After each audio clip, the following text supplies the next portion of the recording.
ګرانو لیدونکو السلام علیکم. هیله ده ټول جوړ او روغ یاست. نن موږ د ب درس وایو.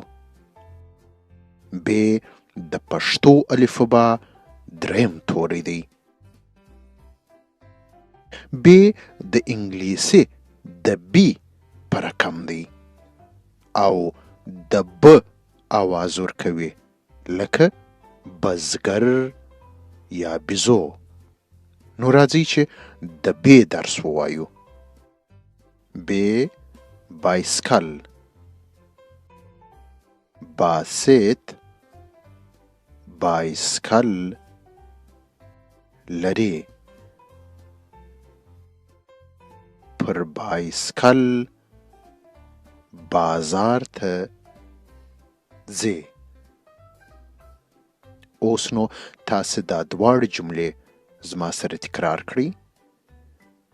باسط بایسکل لري، پر بایسکل بازار ته ځي. تاسو ګورئ په باسط، بایسکل او بازار کې ب راغلې ده. راځئ وګورو چې له ب څخه نور کم نومونه راځي. ب باران، باران ته په انګلیسي باندې رین وایي.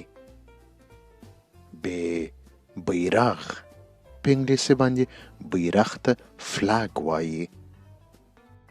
او دا چې شي دي؟ آفرین، بوټونه، دا هم د ب څخه راځي. نو موږ ګورو چې د ب څخه باران، د ب څخه بیرغ او د ب څخه بوټونه راغله. اوس به وګورو چې که ب د یو لغت په مابین او یا آخر کې راسي نو څنګه ایسي. کباب، په کباب کې ب په مابین او آخر کې راغلی ده.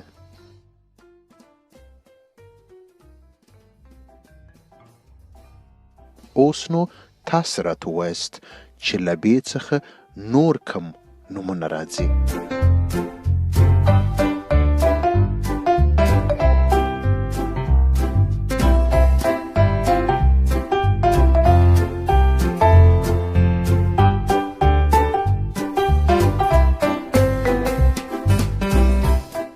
آفرین، ولدن.